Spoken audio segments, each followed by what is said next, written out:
So anyways, I'm going to get into the wedding, the week-long activities, but I had something wild happen when I was there. I just want to share, be a little vulnerable for a moment, but I had an anxiety attack.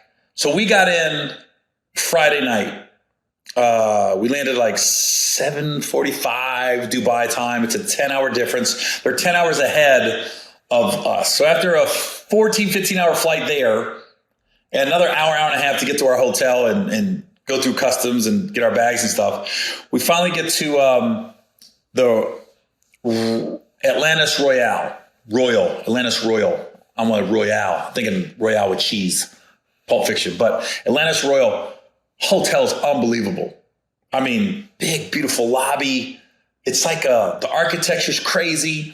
You feel like you made it in life if you're staying there. So when we get there Friday night, we immediately see TJ, Lance Gross, Anthony Anderson. I know I'm name dropping. We just a bunch of people, man, that came in town for the wedding. And they had this little Asian fusion restaurant / bar. It has a outdoor area. And we just kind of took it over. It's called Ling Ling. And so once we landed, we went down to eat. We hit the ground running. Not sloppy drunk. We were having some drinks. And then I couldn't sleep that night. My body was just out of whack. So I ended up like getting no sleep. Woke up at like 6, 7 in the morning. So this is Saturday morning in Dubai. I go to the gym. I work out.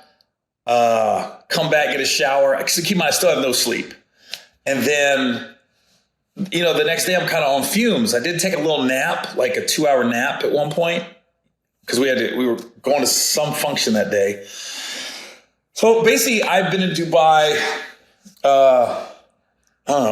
20 hours, and I've gotten 2 hours of sleep. We go to this function, and I'll explain what it is later. And then, so now it's Saturday night, and I can't sleep again. So now I'm looking at 2 days. I slept 3-4 hours on the plane, 2 hours since we got to the hotel. So 2-3 days, I've slept 4 or 5 hours. And not good sleep, like broken up. So I get up Sunday morning, and I know it's happening. I know due to the lack of sleep, all my stress is in my life. Everybody's got stress, but it was coming, and I felt it. And it's scary because you can't stop it. And you know it's coming. And I was like, so I'm in a daze. So I sit down in the lobby of the Atlantis. And I get a table far away from everybody. And I'm just rocking in my chair. And I can't really talk. I can't really function. At one point, I don't know if it was a receptionist or some lady working at the coffee shop nearby. She walked up and said, "Can I get you anything?" And you could tell she was kind of staring at me from afar because I'm not looking right. I'm just looking out the window, and all these thoughts take over your brain. And I've had anxiety attacks in the past, but nothing to this extreme. I had one in Vegas about 4 or 5 years ago where literally I sat down in the bathroom at one of the beach clubs in Vegas in the middle of the day and sat there for like an hour in the corner and just held myself and rocked. And I couldn't move. And people were trying to get in. I just couldn't move. And I know that sounds disgusting. I was sitting on the bathroom floor, but that's what it was. And then I got up, and a buddy of mine, like, "You all right?" I was like, "No, I'm not." He was, "Go take a walk." And me and him just walked it off. And I snapped out of it. And then when I got robbed, I never shared this before. When I got robbed back in May, my car got broken into. I won't say I got robbed, the car got broken into. I had a bit of an anxiety attack the next day because I went and got a gun for the house. I started freaking out a little bit. And I had a small one, but still was there. I've had other ones, but nothing this extreme. So I'm back. Okay, back to the Dubai. So I'm rocking, and I texted my girl, and I said, "I don't feel right." And then she was like, she didn't answer. I said, she goes, "You want me to?" No, she didn't. She goes, "You want me to call the front desk and try to get some sleeping pills or something, or some what do you call it? Magnesium and melatonin." And I was like, "No, like mentally, I don't feel right." Because she knew I hadn't slept in 2 days. And I said, "No," I said, "mentally, I don't feel right." And then I texted her, I said, "I'm sorry about everything. I know I put you through a lot. I don't know where this is coming from. And then she goes, wait, what? She goes, what's going on?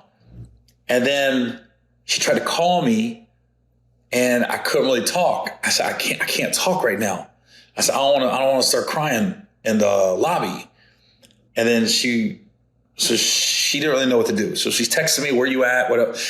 And in my brain, I'm thinking, I told her I'm in the lobby. I texted her after we hung up. I said, I couldn't really talk. I said, I couldn't talk because I thought I was going to bust out crying in the lobby. So in my brain, I'm saying she knows where I'm at. Why is she not coming to get me and helping me? That's how these anxiety attacks work. So I started to text her, I know you didn't do anything wrong, but I really want to blame you for this. And she's like, blame me for what? I said, for how I'm feeling. And when these anxiety attacks hit, you're trying to, one, you don't know why you're feeling like this. You don't know why you're overwhelmed. And then you're looking to blame at least I do. I look to blame somebody for why I'm feeling like this. It's kind of narcissistic in that thought process at that moment. But I was trying to tell her, like, I'm mad at you, but you didn't do anything wrong. I kept saying that and texting it, like, I know you didn't do anything wrong, but I'm really not happy with you. And now let me just never called her out her name, never cussed her. It was literally, those were the words I was texting to her. And she kept saying, I don't know what I can do. What do you want me to do? In my mind, I wanted her to come get me. And I was like, she knows where I'm at. I told her I'm in the lobby.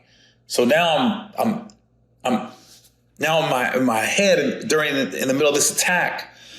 Now I'm like, she won't come get me. Why won't she come get me? I need to be saved right now. It got so bad, I almost called my dad. Like, I didn't talk to my dad 4 or 5 years. I was like, I literally had my phone in my hand and I looked up Dad because I still got his number in my phone. And I was that close to dialing it. Why? I don't know. And I think that came from when I'm blaming my girl for not coming to save me. Now I'm like, well, let me call somebody else that was never there for me and didn't save me. It was just vicious. It was vicious, man. Like, I could not function. I'm talking 3 hours from like 7:30 till about 10:30, maybe even to 11. I just sat in that lobby. Nothing. I'm not texting nobody except my girl. I'm out of it, man. And then I finally said, okay, I'm going to go to the room. No, she texted me and said, well, I don't know what's going on. I'm going to call people. I guess I'll catch a taxi until you're ready to talk. Because she doesn't know it's this bad. Because I'm not letting her in. But in my brain, I'm like, she should know what's going on. So I go to the room and she's leaving. And then I texted something like, I need you to come back here now, or something like that. I'm hurting or something. She comes back and I literally texted her. I said, I just need you to like hold me or hug me. I need something because I'm talking, I was shaking, visibly shaken. Like, I could not control my hands and arms and just sitting there. And she comes in the room and then she says, tell me what's going on. And then I just texted her. So I'm assuming she read it and she didn't. And that's when I kind of snapped. I was like, I just told you. I wasn't yelling or going nuts, but I'm raising my voice. Like, I just told you what I needed. Why won't you do what I needed? You refuse to do what I need. And she's like, what are you talking about? I said, I just texted you. And then she saw the text. And now I'm like on 10, why won't you just do it? Why didn't you come get me? All the things I said that I wasn't blaming her. Now I'm blaming her in the room. And so she explained to me, she goes, it's very hard for me to hold you and comfort you when you're in this state of mind, and now you're kind of snapping at me. And I was like, I know. And I couldn't stop. Like, this is how my hands was. And so I told her, she goes, well, what was going on? I said, now I'm going to tell you everything that was going through my brain. And I go, but I want you to know none of it was your fault, but this is what I was thinking. I'm not going to get into all that, but I was just telling her all the stuff that I was blaming her, like she could do nothing right. And it really had nothing to do with her. It was all up here. And I said, and I remember telling her, I said, do you know what it's like to have a mom and a dad? Neither of them want anything to do with you. They were never together that I can remember. And they both kind of just vanished and, went off and, just said they gave up on me. I said, it's wild that my parents are still alive. And I think some of it stemmed from that. Some of it stemmed from, financial stuff. Like, I got bills coming up, and it was just like everything hit me at once. And I think it was either the lack of sleep, the time change, it was a lot. It was a lot. And finally, I start Googling, and she sent me some screenshots of how to handle anxiety attacks or panic attacks. And then I called my doctor and told him, I'm going to go get tested. He goes, something, you got to figure out what it is. But yeah, it was scary. It was scary. So anyways, yeah, I had an anxiety attack. But I mean, by the end of the day, I was fine, but it was rough there. Sunday was rough, and I was super tired. Couldn't even keep my eyes open. Yeah, it was tough. And shouts out to my girl, man. She just held it down, never snapped back at me, never was like, she was a G through it all. So I told her, I was like, I'm sorry. It wasn't you. I kept telling you it wasn't you. It was me. It's weird when you know it and you can't control it. It just takes you over. I told her, I said, next time, if it happens again, I said, just grab me, just hold me almost like a baby. You almost got to rock me. If it happens again to that extreme, I said, I don't want to have to tell you, but I'm telling you, that's what I need. And just tell me, be quiet. Don't say anything out of line or anything. So, it was rough. It was rough. I ain't gonna lie. It was rough. And I don't know where it stemmed from. I don't know where it came from, but it hit me hard. Because I'm in a freaking paradise. I'm in Dubai. I'm in a beautiful hotel. I got my girls with me. Everything's great. Amongst great friends. We're having all these adventures, and I had a panic attack. It was wild. It was wild,